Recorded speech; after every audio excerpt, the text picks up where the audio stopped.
Good morning everyone. Welcome back to my channel Learning Circle. Today in this video, let's discuss Adarsh Vidyalayas of Karnataka 9th standard midterm examination for the year 2025-26. First language English NCERT question paper with key answers.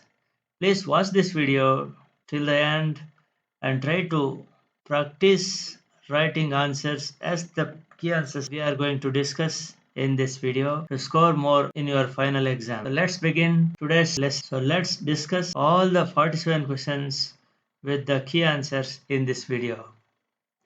So ಈ ಒಂದು ವಿಡಿಯೋದಲ್ಲಿ ಆದರ್ಶ ವಿದ್ಯಾಲಯಗಳ 9ನೇ ತರಗತಿಯ ಪ್ರಥಮ ಭಾಷೆ first language ಇಂಗ್ಲಿಷ್ನ mid term ಎಕ್ಸಾಮ್ನ ಮಾದರಿ question paper ಹಾಗೂ key ಆನ್ಸರ್ಗಳನ್ನು ಈ ವಿಡಿಯೋದಲ್ಲಿ ಡಿಸ್ಕಸ್ ಮಾಡೋಣ. ಈ ಒಂದು ಕ್ವಶನ್ ಪೇಪರ್ನ SSLC ಮಾದರಿಯಲ್ಲೇ ಈ ಕ್ವಶನ್ ಪೇಪರ್ನ ರಚನೆ ಮಾಡಲಾಗಿದೆ. ಹಾಗೆಯೇ ಉತ್ತರ ಬರೆಯೋದನ್ನು ಇದೇ ರೀತಿ ಪ್ರಾಕ್ಟೀಸ್ ಮಾಡಿದ್ದೆ ಆದರೆ ನಿಮ್ಮ ಮುಖ್ಯ ಪರೀಕ್ಷೆಯಲ್ಲೂ ಕೂಡ ಉತ್ತಮವಾದ ಸ್ಕೋರ್ಗಳನ್ನು ಮಾಡಲಿಕ್ಕೆ ಖಂಡಿತ ಸಾಧ್ಯ ಆಗುತ್ತೆ ಅನ್ನೋದನ್ನು ಹೇಳ್ತಾ ಸೊ ಇವತ್ತಿನ ವಿಡಿಯೋನ ಸ್ಟಾರ್ಟ್ ಮಾಡೋಣ. ಮೊದಲಿಗೆ if you watching this video for the first time, please subscribe to my channel and hit the bell icon for more videos. So let's begin today's lesson with MCQ. So ನೋಡಿ 9th standard ಆದರೂ ಕೂಡ ಹಾಗೇನೆ first ಮೇನಲ್ಲಿ first MCQ questions ಇರುತ್ತೆ. So totally 6 MCQ questions ಇರುತ್ತೆ ಇದರಲ್ಲಿ.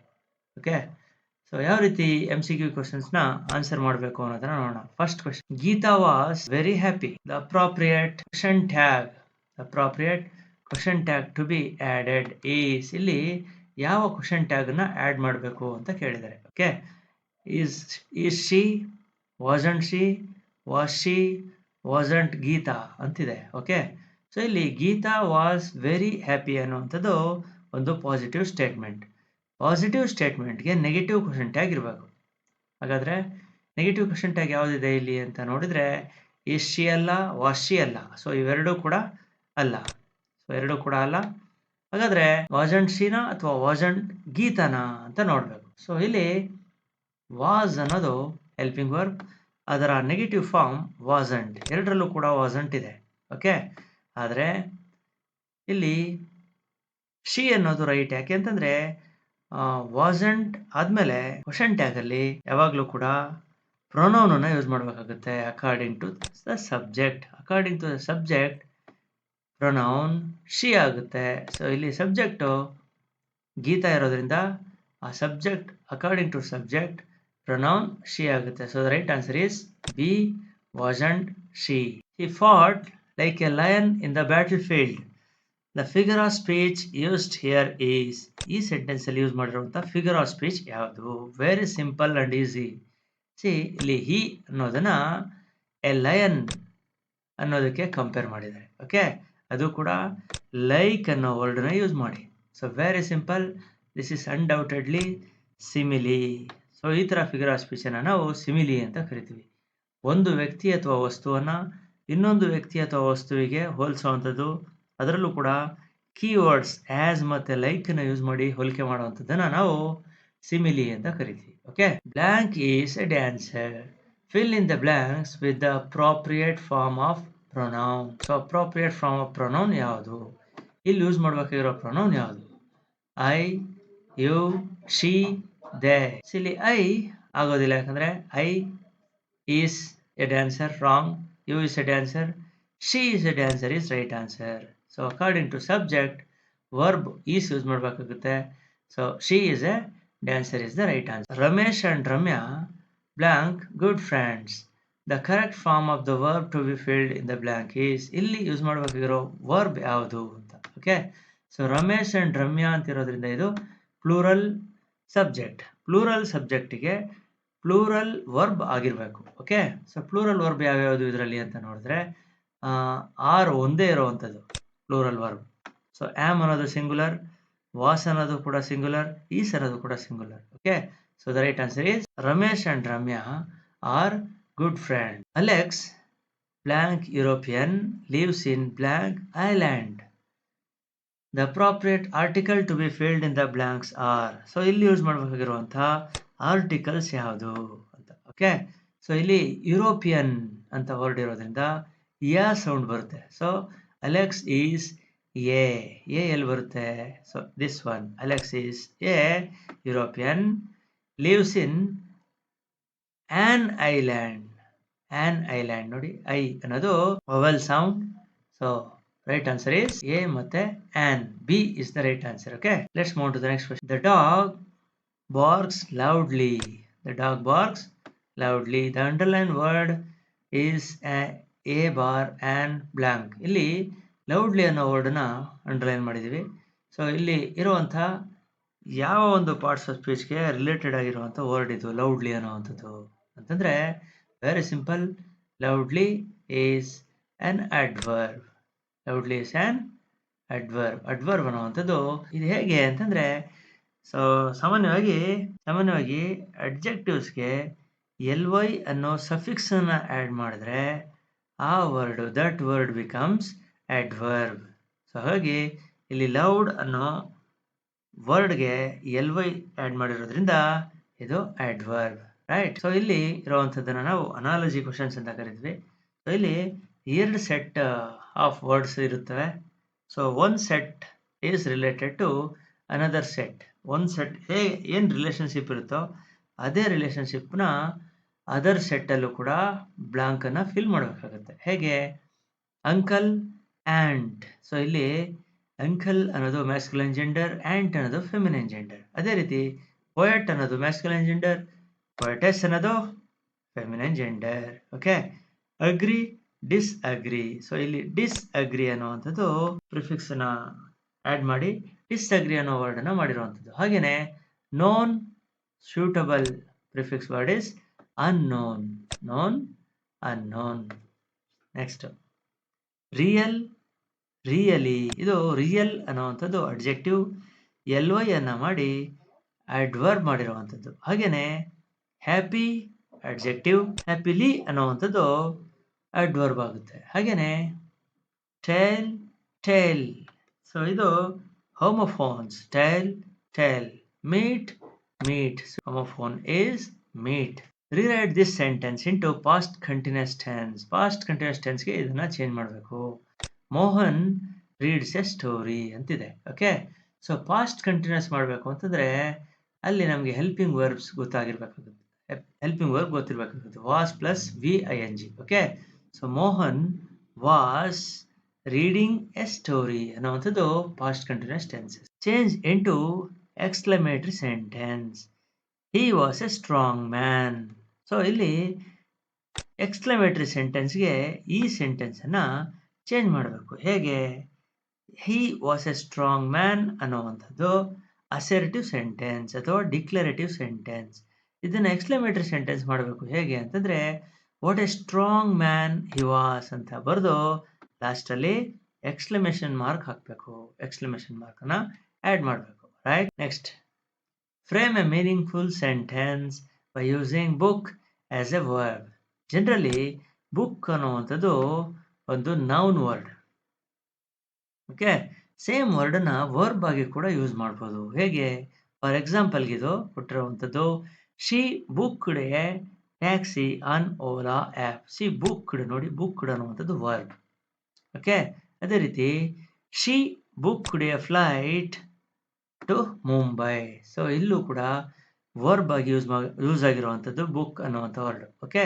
So ಈ ರೀತಿ ನೀವು ಒಂದು ಸೆಂಟೆನ್ಸನ್ನು ಮೀನಿಂಗ್ಫುಲ್ ಆಗಿ ಬುಕ್ ಅನ್ನೋ ವರ್ಡನ್ನು ವರ್ಬ್ ಆಗಿ ಯೂಸ್ ಮಾಡಿ ಸೆಂಟೆನ್ಸನ್ನು ಫ್ರೇಮ್ ಮಾಡಿದ್ದೆ ಆದರೆ ಅದು ರೈಟ್ ಆಗಿರುತ್ತೆ. Okay. Next, answer the following questions in a sentence is. Totally 7 questions ಇರುತ್ತೆ, 7 ಮಾರ್ಕ್ಸ್ಗೆ.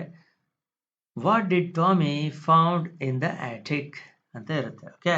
So you have to write in the form of a sentence. Single ಸೆಂಟೆನ್ಸಲ್ಲಿ ಆನ್ಸರ್ನ ಬರೀಬೇಕು. ಆದರೆ ಈ ಒಂದು keyword very very important. A book ಅನ್ನೋ word very very important. ಹೇಗೆ ಬರೀಬೇಕು? Tommy found a book in the attic ಅಂತ ಬರೀಬೇಕು. Okay. Who was Toto. Toto ಯಾರು? Okay. Toto was a monkey. So a monkey ಅನ್ನೋ word very important keyword. Okay. Next, what types of stories Ishwaran usually read? So Ishwaran usually reads thriller, suspense story or horror stories. So this is how you have to write the answer. Let's move to the next question. Where does a child go with his parents in the story The Lost Child? A child goes to a fair with his parents in the story The Lost Child. So ಇಲ್ಲಿ to a fair ಅನ್ನುವಂಥ word very important. Okay. Next, who translate the poem went from Tamil to English? So the poem went from Tamil to English was translated by A.K. Ramanujan. So the right answer is A.K. Ramanujan. Which road does the poet choose? The poet chooses the second road. So ಎರಡು road ನಾವು ನೋಡ್ತಾನೆ poet. First road and second road. At the end, he decided to go through the second road. First road ಅನ್ನ ಬಿಟ್ಟು second road ಅಲ್ಲಿ ಅವನು travel ಮಾಡ್ತಾನೆ. Okay. Who visited the kingdom in the story The Kingdom of Fools?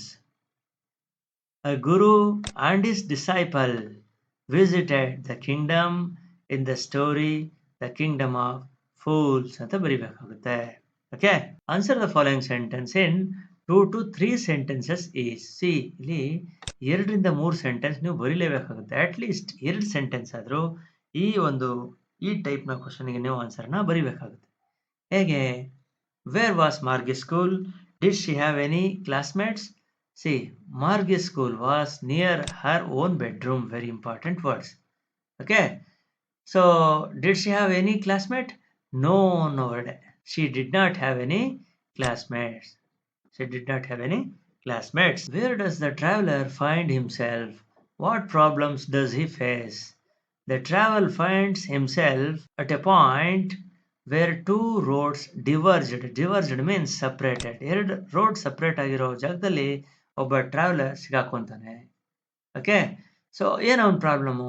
His problem is to decide on which road he should walk. So ಈ ರೀತಿ ನೀವು ಆನ್ಸರ್ನ ಬರಿಬೇಕಾಗುತ್ತೆ. Okay. Name the various places and causes for which Evelyn performs. So Evelyn performed free concerts in prisons and hospitals. And another sentence, she made music her life and performed many regular concerts.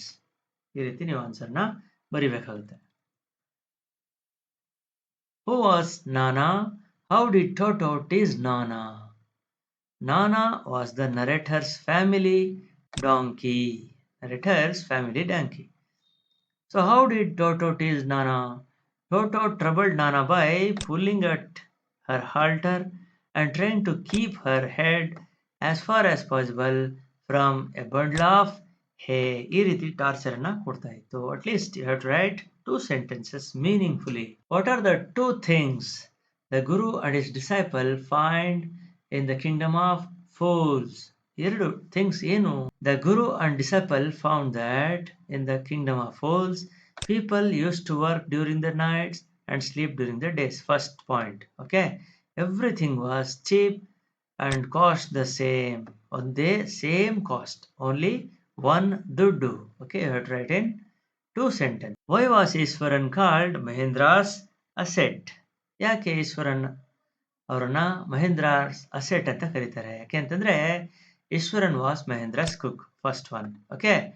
So he did all the jobs such as cooking meal, washing clothes and charting with Mahendra at night. Okay. So he obeyed his master with full dedication. So he was an asset to Mahendra ಅಂತ ಬರಿಬೇಕಾಗುತ್ತೆ. Okay. At least you have to write 2 to 3 sentences for this question. Okay. What happened when the little child entered the grove? How did he enjoy there? When the little child entered the grove, a shower of young flowers fell upon him. He forgot all about his parents and began to gather the petals. Or you could write the answer for this question also. How does Toto come to grandfather's private zoo. Grandfather saw this attractive monkey Toto with a Tonga driver. So he bought this from Tonga driver.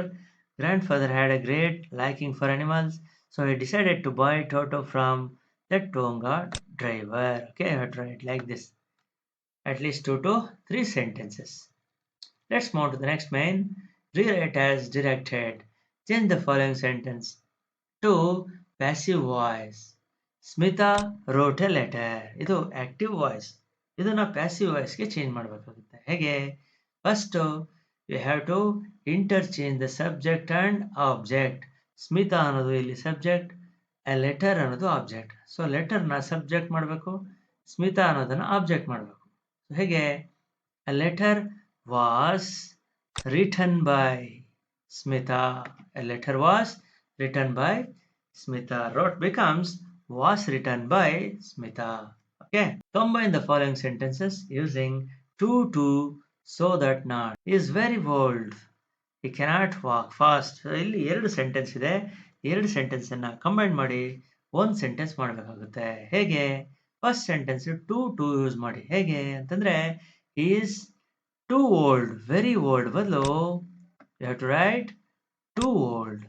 Remove full stop and he cannot ಅನ್ನೋದ್ರ ಬದಲು to ಅನ್ನೋ word ಅನ್ನ ಬರೆದು remove full stop he cannot with the help of infinitive 2 plus verb 1 to walk fast. ಈ ರೀತಿ change ಮಾಡಬೇಕಾಗುತ್ತೆ. ಹಾಗೇನೆ so that not ಹೇಗೆ ಯೂಸ್ ಮಾಡುವಂಥದ್ದು ಅಂತಂದ್ರೆ he is very ಬದಲು so old. ಫುಲ್ ಸ್ಟಾಪನ್ನು ರಿಮೂವ್ ಮಾಡಿ ಕಂಜಂಕ್ಷನ್ ದಟ್ ಅನ್ನು ಯೂಸ್ ಮಾಡಬೇಕಾಗುತ್ತೆ. ಹಾಗೆಯೇ ಉಳಿದಿದ್ದ ಸೆಂಟೆನ್ಸನ್ನು ಸ್ಮಾಲ್ ಲೆಟರ್ ಯೂಸ್ ಮಾಡಿ ಹಾಗೇ ಬರೆದು ಲಾಸ್ಟಲ್ಲಿ ಫುಲ್ ಸ್ಟಾಪನ್ನು ಬರಿಬೇಕಾಗುತ್ತೆ. ಓಕೆ, ಸೊ ಈ ರೀತಿ punctuate the following.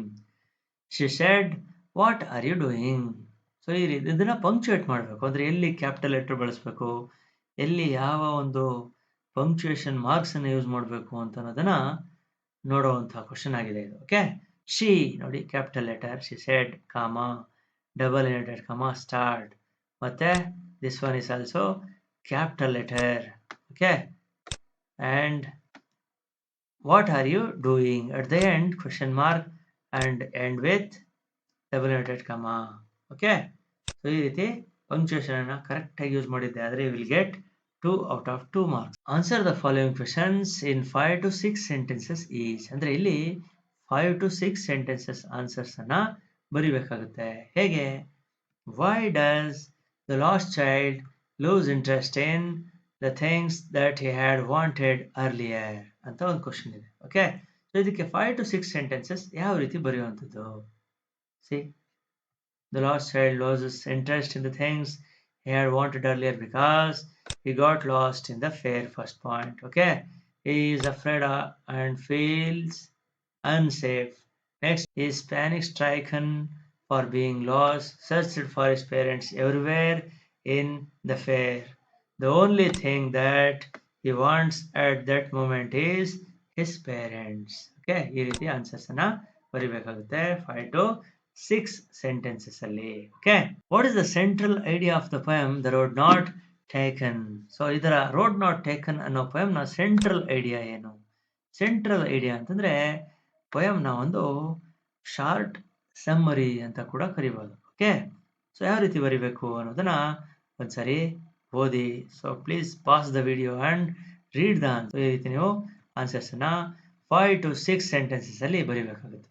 Okay, so what are the two things the wind does in the poem Wind? So wind ಮಾಡಿರುವಂಥ ಎರಡು ಥಿಂಗ್ಸ್ ಏನು ಈ poem ಅಲ್ಲಿ ಎಕ್ಸ್ಪ್ಲೇನ್ ಮಾಡಿರುವಂಥದ್ದು. So pause the video and read the answers. ಹೇಗೆ?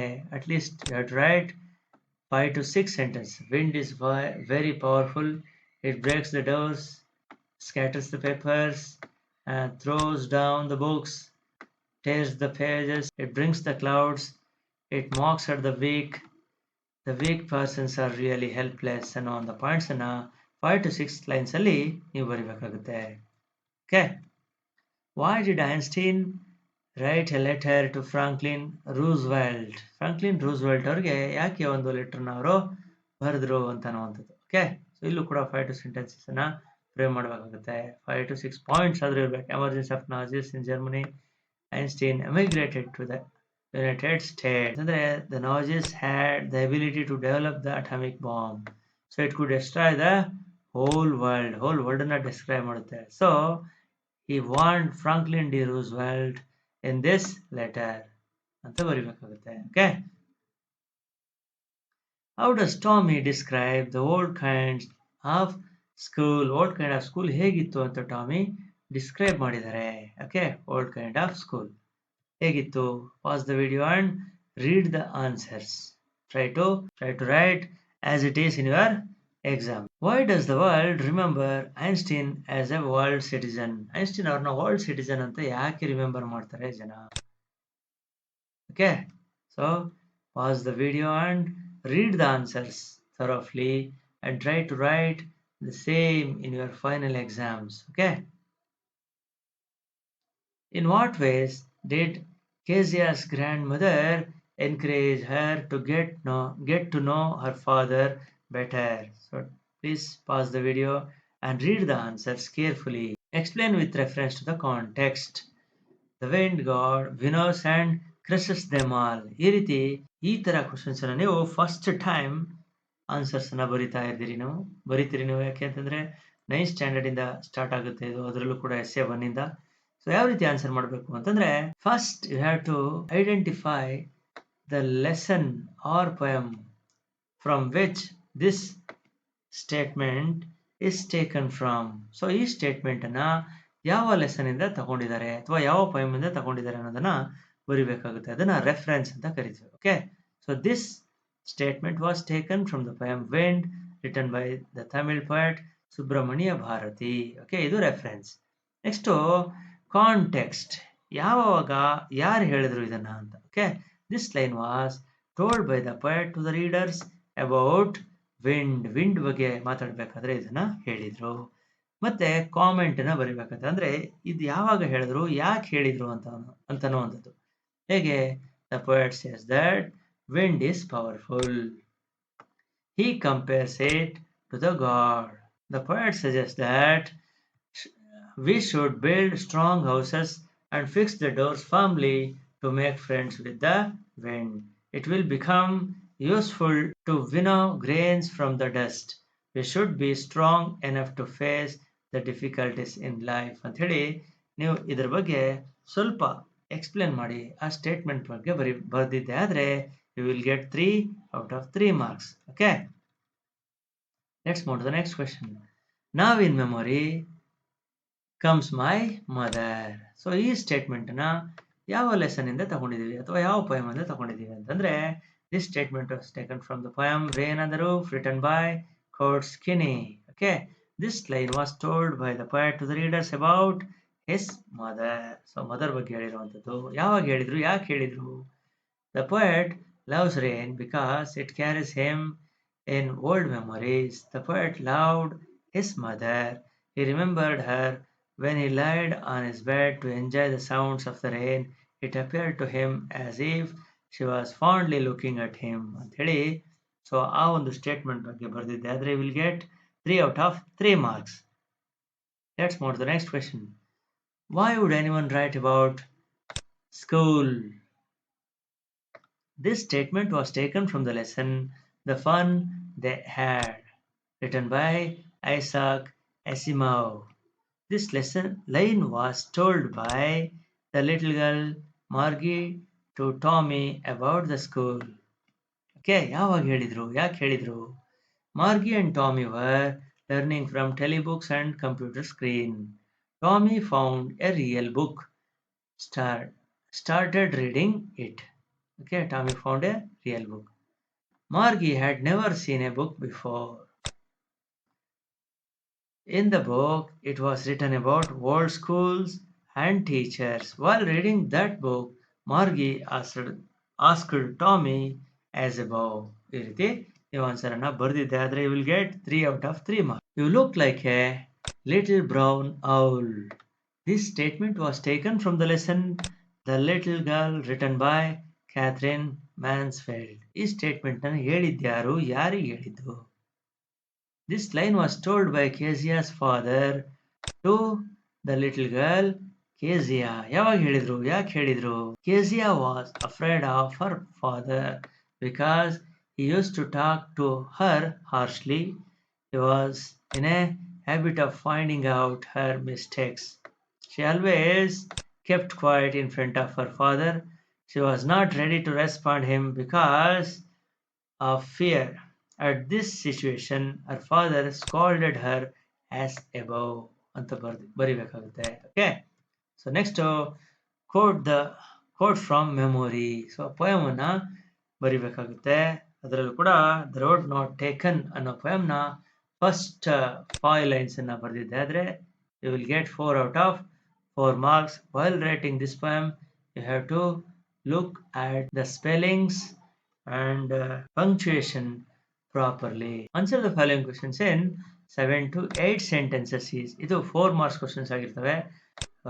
Totally 3 questions ಇರ್ತವೆ.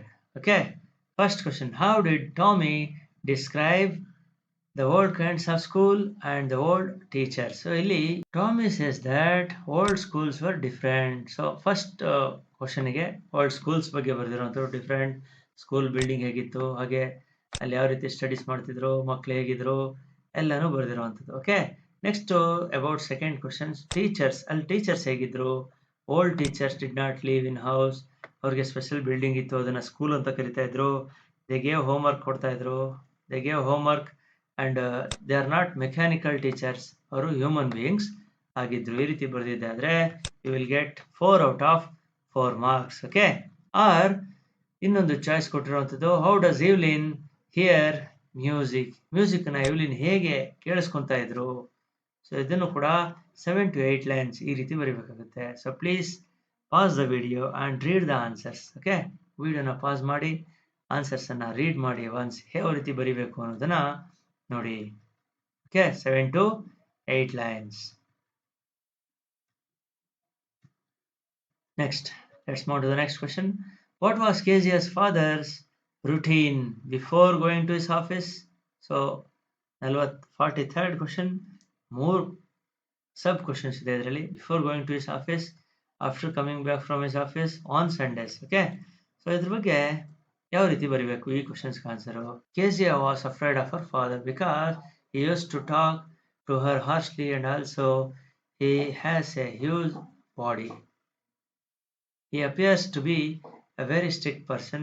He goes to work except Sundays ಅಂತ ಬರೆದು ಸೊ ಎ ಮತ್ತೆ ಬಿ ಸಿ ಕ್ವಶನ್ಸ್ಗೆ ಆನ್ಸರ್ಸ್ ಅನ್ನ ಬರೀಬೇಕು. ಓಕೆ, ಸೊ ಹೇಗೆ ಫಸ್ಟ್ ಎ ಕ್ವಶನ್ಗೆ to kiss Kezia casually before going to his office.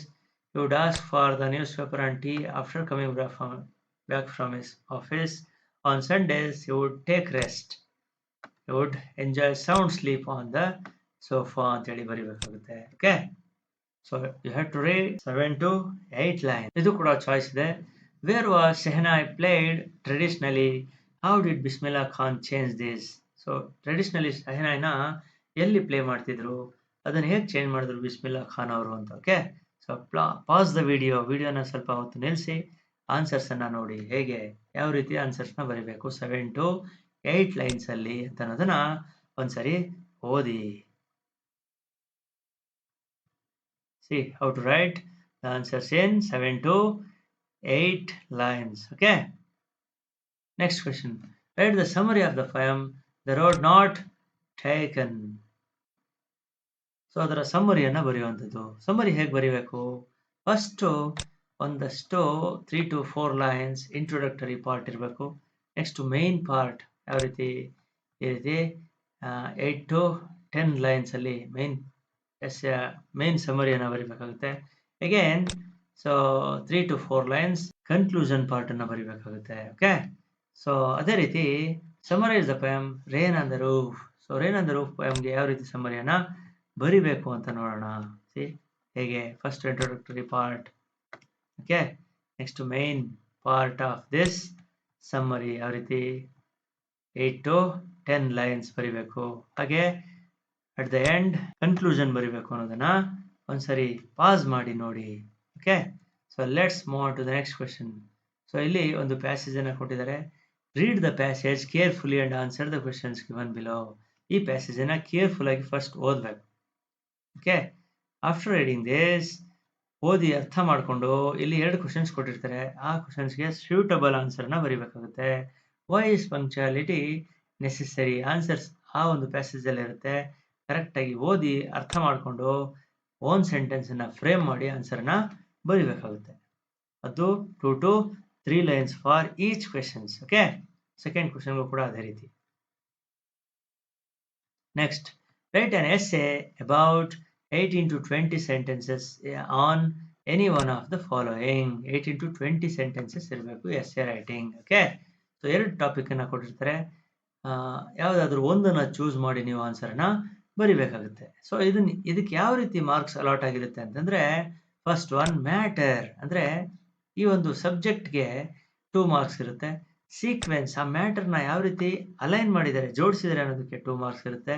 ಹಾಗೆಯೇ ಲ್ಯಾಂಗ್ವೇಜ್ 1 ಮಾರ್ಕ್ಸ್ ಇರುತ್ತೆ. ಲ್ಯಾಂಗ್ವೇಜ್ ಅಂದರೆ ಸ್ಪೆಲ್ಲಿಂಗ್ ಮಿಸ್ಟೇಕ್ಸ್ ಇಲ್ಲದೆ ಬರೆದಿರುವಂಥದ್ದು, ಗ್ರಾಮ್ಯಾಟಿಕಲ್ ಎರರ್ ಇಲ್ಲದೆ ಬರೆದಿರುವಂಥದ್ದಕ್ಕೆ 1 ಮಾರ್ಕ್ಸ್ ಇರುತ್ತೆ. ಟೋಟಲಿ 5 ಮಾರ್ಕ್ಸ್ ಇರುತ್ತೆ. ಓಕೆ, ಯಾವ ರೀತಿ ಎಸ್ಸೆನ ಬರಿಬಹುದು ಅಂತ ಅನ್ನೋದನ್ನ ಒಂದು ಮಾಡೆಲ್ ನೋಡೋಣ. ಹೆಲ್ತ್ ಇಸ್ ವೆಲ್, ಇದಕ್ಕೆ ಯಾವ ರೀತಿ ಆನ್ಸರ್ ಬರಿಬೇಕು? ಒಂದು ಇಂಟ್ರೊಡಕ್ಷನ್ ಇರಬೇಕು ಹೆಲ್ತ್ ಇಸ್ ವೆಲ್ತ್ ಬಗ್ಗೆ. Okay, next body of the essay, importance of physical health ಮತ್ತೆ ಇಂಪಾರ್ಟೆನ್ಸ್ ಆಫ್ ಮೆಂಟಲ್ ಹೆಲ್ತ್ ಬಗ್ಗೆ ಇದೆ. ಓಕೆ, ಸೊ ಇದನ್ನ ಪಾಸ್ ಮಾಡಿ ವಿಡಿಯೋನ ಮತ್ತೆ ನಿಧಾನಕ್ಕೆ ಒಂದ್ಸರಿ ವಾಚ್ ಮಾಡಿ. ಹಾಗೇನೆ importance of mental health pass ಮಾಡಿ. ಹಾಗೆ at the end we have to conclude this essay. ಈ ಎಂಡಲ್ಲಿ ಕನ್ಕ್ಲೂಷನ್ ಅನ್ನ ಬರಿಬೇಕಾಗುತ್ತೆ. ಈ ರೀತಿ ಎಸ್ಸೆನಲ್ಲಿ 3 ಪಾರ್ಟ್ ಮಾಡಿ ಮ್ಯಾಟರ್, ಸೀಕ್ವೆನ್ಸ್ ಮತ್ತೆ ಲ್ಯಾಂಗ್ವೇಜ್ ಅನ್ನ ಅಕಾರ್ಡಿಂಗ್ಲಿ ಬರೆದಿದ್ದೆ ಆದ್ರೆ you will get out marks. Okay, imagine that you are Meera and Bar Madan of 9th standard government high school Mandya. Write a letter to your headmaster asking for your study certificate. Study certificate ಏನು ಲೆಟರ್ನ ಬರೆಯುವಂಥದ್ದು. ಈ ಲೆಟರ್ನ ನಾವು formal letter ಅಂತ ಕೂಡ ಕರಿಬಹುದು ಅಥವಾ official letter ಅಂತ ಕೂಡ ಕರಿಬಹುದು. ಸೊ ಇದಕ್ಕೆ ಯಾವ ರೀತಿ ಮಾರ್ಕ್ಸ್ ಅಲಾಟ್ ಆಗಿರುತ್ತೆ ಅಂತಂದ್ರೆ, ಫಾರ್ಮ್ಯಾಟ್, ಲೆಟರ್ ರೈಟಿಂಗ್ ಫಾರ್ಮ್ಯಾಟ್ಗೆ 2 ಮಾರ್ಕ್ಸ್. ಸೊ ಮ್ಯಾಟರ್, ಅದರಲ್ಲಿರುವಂಥ ವಿಷಯಕ್ಕೆ 2 ಮಾರ್ಕ್ಸ್ ಇರುತ್ತೆ. ಹಾಗೆ ಲ್ಯಾಂಗ್ವೇಜ್, ಗ್ರಾಮ್ಯಾಟಿಕಲ್ ಎರರ್ ಇಲ್ಲದೆ ಬರೆದ್ರೆ 1 marks. Totally will get 5 marks. Okay, so ಇದಕ್ಕೆ ಯಾವ ರೀತಿ ಫಾರ್ಮ್ಯಾಟ್ ಇರಬೇಕು ಅಂತ ನಾವು ನೋಡೋದಾದ್ರೆ, ಫಾರ್ಮಲ್ ಲೆಟರ್ ಅಥವಾ ಅಫಿಷಿಯಲ್ ಲೆಟರ್ನ ಒಂದು ಫಾರ್ಮ್ಯಾಟನ್ನು ಇಲ್ಲಿ ನಾನು ಕೊಟ್ಟಿದ್ದೀನಿ. ಹೇಗೆ, ಫ್ರಮ್ ಅಡ್ರೆಸ್ನ ಫಸ್ಟ್ ಬರಿಬೇಕು, leave 1 line space, again date, leave 1 line space, again to address, leave 1 line space, next salutation or greeting, leave 1 line space, next to subject within double inverted comma, leave 1 line space, again body of the letter. ಈ body of the letter ನಲ್ಲಿ 3 part ಇರಬೇಕು. ಒಂದು introductory part, main part of the letter and conclusion part ಅಥವಾ concluding part 3 ಆಗುತ್ತೆ. Okay, ಮತ್ತೆ 1 line space ಬಿಡಿ, thanking you ಸೆಲ್ಯುಟೇಷನ್ ಮಾಡಿ, ಮತ್ತೆ 1 ಲೈನನ್ನು ಬಿಟ್ಟು ಯುವರ್ಸ್ ಫೇತ್ಫುಲಿ ಅಂತ ಬರೆದು ಕಾಮನ ಬರೆದು ಅದ್ರ ಕೆಳಗಡೆ ಸಿಗ್ನೇಚರ್ ಮಾಡಬೇಕು. ಓಕೆ, ಸಿಗ್ನೇಚರ್ ಬರೆದು ಏನು ಸಿಗ್ನೇಚರ್ ಮಾಡಿದ್ವಿ ಅದನ್ನ ಬ್ರಾಕೆಟಲ್ಲಿ ಕ್ಯಾಪಿಟಲ್ ಲೆಟರ್ಸಲ್ಲಿ ಆ ನೇಮನ್ನು ಬರಿಬೇಕು. ಸಿಗ್ನೇಚರ್ ಏನಿದೆ ಅದನ್ನೇ ಕ್ಯಾಪಿಟಲ್ ಲೆಟರ್ಲಿ ಬರಿಬೇಕಾಗುತ್ತೆ. ಇದನ್ನ ಲೇಟೆಸ್ಟ್ ಫಾರ್ಮ್ಯಾಟ್, ಇದು ಬಾಕ್ಸ್ ಫಾರ್ಮ್ಯಾಟ್ ಅಂತ ಕರಿತೀವಿ ನಾವು ಇದನ್ನ. ಓಕೆ, ಇದ್ರ ಪ್ರಕಾರ ಯಾವ ರೀತಿ ಲೆಟರ್ನ ಬರಿಬೇಕಾಗುತ್ತೆ ಅಂತ ನೋಡೋಣ. ಎರಡನ್ನು ಕೂಡ ಕಂಪೇರ್ ಮಾಡಿ ಒಂದ್ಸರಿ. ಮಾಡೆಲ್ ಅಫಿಷಿಯಲ್ ಲೆಟರ್ ಮದನ್, ಇದು from address. Okay, 1 line space, date in the form of 12 September 2025. Next to address the headmaster. Next 1 line space. Next to salutation, respected sir bar madam. Next to subject, double inverted ಕಾಮದಲ್ಲಿ ಬರೆಯುವಂಥದ್ದು, subject requesting for issue my study certificate. Next introductory part, so ಇದು introductory part. Next main part. Next concluding part, therefore kindly issue my study certificate, I shall be thankful to in this regard ಅಂತ ಹೇಳಿ concluding ಪಾರ್ಟನ್ನು ಬರೀಬೇಕಾಗುತ್ತೆ.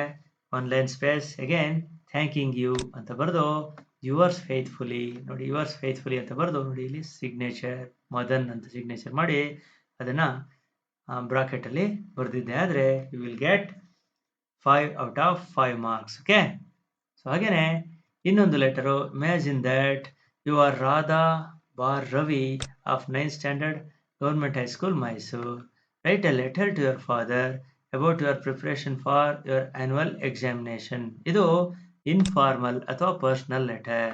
So ಇದ್ರ format ಹೇಗಿರಬೇಕು ಅಂತಂದ್ರೆ, so formal ಲೆಟರ್ಗಿಂತ ಸ್ವಲ್ಪ different ಆಗಿರ್ಬೇಕಾಗುತ್ತೆ. ಹೇಗೆ?